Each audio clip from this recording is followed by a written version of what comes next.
My God, I have been talking and talking and talking about this on my television till it became well known. Lahat na yata ng pinakakilalang tao sa Pilipinas nagpunta sa Bangkok, nagpunta sa Germany, from President era to practically everybody, even Corina Sanchez, even Karen Davila, Dr. Vicky Bello, lahat sila. Si Dr. Vicky Bello up to now, I think last month lang nandun uli siya.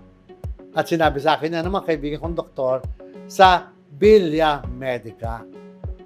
Nakakatuwang isipin dahil patuloy nilang inaalagaan ang sarili nila.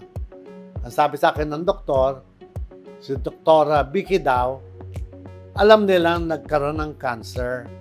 So ngayon, ay binibigyan siya ng cell para to boost her immunity, para lumakas siya ng lumakas at lumakas yung kanyang katawan.